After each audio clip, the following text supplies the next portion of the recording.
Hello दोस्तों, आज हम आपको बताने वाले हैं कि जो हेमचंद यादव विश्वविद्यालय दुर्ग के द्वारा एनुअल और सेमेस्टर एग्ज़ाम हो रहे हैं उसके लिए आप आंसर शीट कैसे लिखें व उस आंसर शीट के कवर पेज को कैसे फिल करेंगे, क्योंकि काफ़ी स्टूडेंट को उसको फिल करने में प्रॉब्लम हो रही है।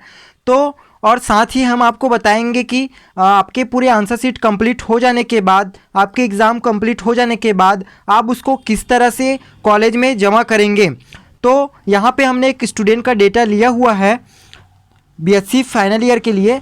तो यहाँ पे देखिए कि क्या क्या आपको इसमें फिल करना है। ठीक है, सबसे पहले पे है कक्षा का नाम। आप यहाँ पे अपने क्लास डालें जिस क्लास के लिए आप एग्ज़ाम दे रहे हैं। उसके पश्चात है अनुक्रमांक, रोल नंबर। यहाँ पे आप अपने एडमिट कार्ड से देखकर सही सही रोल नंबर फिल करेंगे। उसके नीचे में है शब्दों में रोल नंबर लिखें।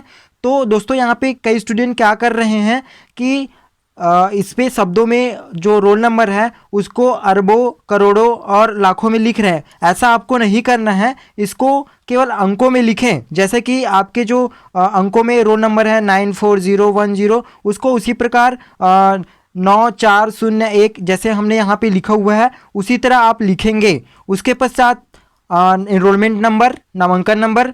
ये या जो कॉलम है वो रेगुलर स्टूडेंट के लिए है। ठीक है, जो रेगुलर स्टूडेंट यहाँ इसको फिल करेंगे। ठीक है, प्राइवेट को या ब्लैंक कर देना है।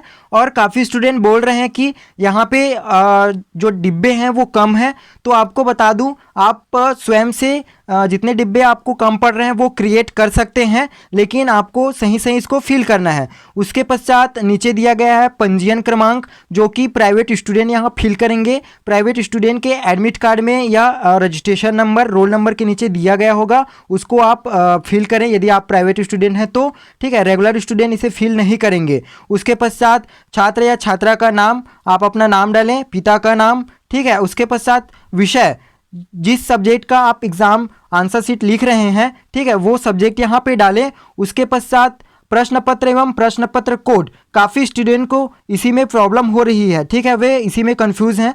तो यहाँ पे आप देखेंगे कि किसी किसी सब्जेक्ट के जो 2 पार्ट्स होते हैं, 3 पार्ट्स होते हैं, उसी के बेस पे यह डलेगा। तो आप अपना क्वेश्चन पेपर देखें, वहाँ लिखा होगा आपका जो पेपर है। जैसे कि बॉटनी का आज पेपर सेकंड था। ठीक है, तो यहाँ पे हमने पेपर सेकंड लिखा हुआ है। अगर फर्स्ट पेपर है तो फर्स्ट पेपर लिखेंगे और उस फर्स्ट पेपर या पेपर सेकंड का जो नाम है, ठीक है, जैसे कि यहाँ पे पेपर सेकंड का नाम है क्या, ecology and utilisation of plants. तो यहाँ पे जो पेपर का नाम है, पेपर फर्स्ट पेपर सेकंड का जो नाम है वो नाम यहाँ पे लिखेंगे। उसके पश्चात जो प्रश्न पत्र कोड है, ठीक है, वो भी आपके क्वेश्चन पेपर में दिए हुए हैं। आप जो कोड क्वेश्चन पेपर में दिया गया है उसे यहाँ पे फिल करेंगे।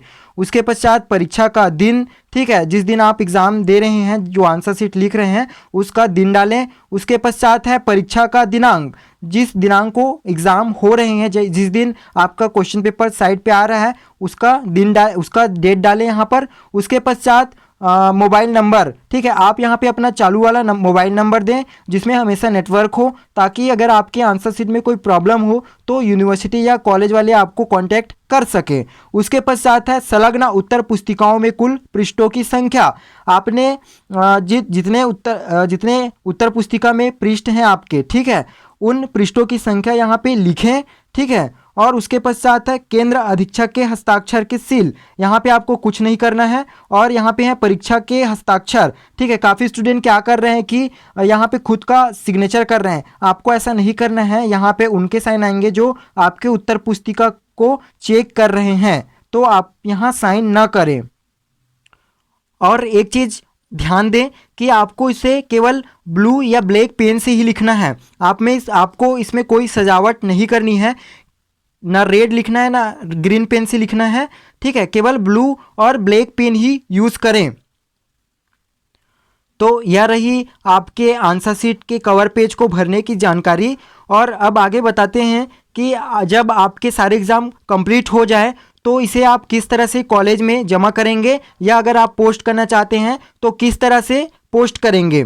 ठीक है, तो यहाँ पे आप स्क्रीन पे देख रहे होंगे कि हमने एक A4 साइज़ का लिफाफा लिया हुआ है।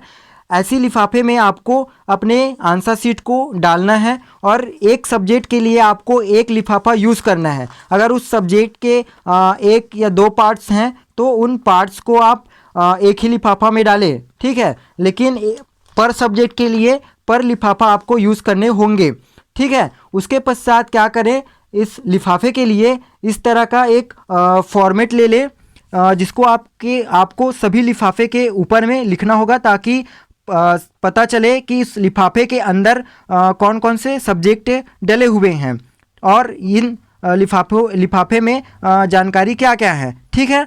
तो आप इस लिफाफे का प्रिंट आउट भी निकाल सकते हैं, या चाहे तो आप इस जानकारी को पेन से भी लिख सकते हैं। इसमें क्या क्या जानकारी दी गई है देखें कि इसमें परीक्षा या कक्षा का नाम डालना है, ठीक है। सब्जेक्ट आपने उस लिफाफे में कौन से सब्जेक्ट को अंदर आंसर शीट डाले हैं वो लिखें।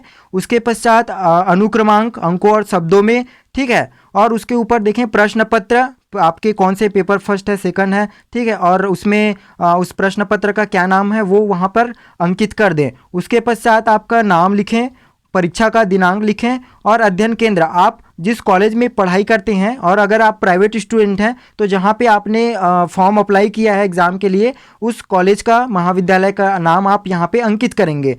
अब सभी सब्जेक्ट के लिए अलग अलग A4 साइज़ का लिफाफा यूज़ करने के बाद क्या करें, इस तरह का स्क्रीन में दिख रहा होगा आपको A3 साइज़ का एक बड़ा लिफाफा लें, और उसके बाद, ठीक है, उन सारे लिफाफों को जो A4 साइज़ का आप लिफाफा यूज़ किए हैं उस बड़े साइज़ के लिफाफे के अंदर डालें, और यहाँ पर आप सभी सब्जेक्ट को एक ही बड़े साइज़ के लिफाफा में डालें, उसको पैक कर दें। उसके पश्चात, ठीक है, एक और इस तरह का एक आप फॉर्मेट लेंगे, ताकि जहाँ पे आप जमा कर रहे हैं, ठीक है, उनको पता हो कि यह लिफाफा किसका है और इसके अंदर क्या क्या कौन कौन से सब्जेक्ट डले हुए हैं। तो यह लिफाफा आप ध्यान से देखें, आप चाहें तो ऐसा प्रिंट निकाल सकते हैं या पेन से भी लिख सकते हैं। आपको बता दें इसमें क्या क्या जानकारी आपको अंकित करना है। तो परीक्षा का नाम, ठीक है, जो परीक्षा आप दिला रहे हैं, जैसे कि BA फाइनल ईयर BSc का है तो BA फाइनल ईयर BSc लिखेंगे, ठीक है। उसके पश्चात अनुक्रमांक, ठीक है, शब्दों में और अंकों दोनों में। उसके पश्चात अपना नाम लिखें और लिफाफे में उत्तर पुस्तिकाओं की कुल संख्या, ठीक है, उत्तर पुस्तिकाओं में कुल उत्तर पुस्तिकाओं की संख्या आपने इस बड़े लिफाफे के अंदर, ठीक है, कितने लिफाफे अंदर डाले हुए हैं, उसमें कितने उत्तर पुस्तिकाएं हैं। जैसे कि हमारी इस लिफाफे में 5 उत्तर पुस्तिकाएं हैं तो हमने यहाँ पे 5 लिख दिया, ठीक है। उसके पश्चात है आपका अध्ययन केंद्र में जमा करने या स्पीड पोस्ट या रजिस्टर पोस्ट करने की तिथि। जिस दिन आप इसको जमा कर रहे हैं कॉलेज में या पोस्ट कर रहे हैं, उसकी डेट यहाँ पे आप अंकित कर दें। और ध्यान दें कि आपको जो A4 साइज़ का लिफाफा यूज़ किया है उसमें अलग अलग सब्जेक्ट के लिए अलग अलग लिफाफा यूज़ करें, और उन सभी लिफाफों को इस तरह के बड़े साइज़ के लिफाफे के अंदर में डाल दें और अपनी जानकारी सही सही उसमें अंकित करें। तो दोस्तों, उम्मीद करते हैं कि आपको यह जानकारी अच्छे से समझ आया होगा। यदि आपको किसी भी तरह की और कोई कन्फ्यूज़न हो तो हमें कमेंट करके ज़रूर बताएं। और दोस्तों, यह इन्फॉर्मेशन आप अपने दोस्तों को शेयर ज़रूर करें, वीडियो लाइक करें, और यदि आप हमारे चैनल में पहली बार आए हैं तो वीडियो लाइक करें, साथ ही हमारे चैनल को सब्सक्राइब ज़रूर करें।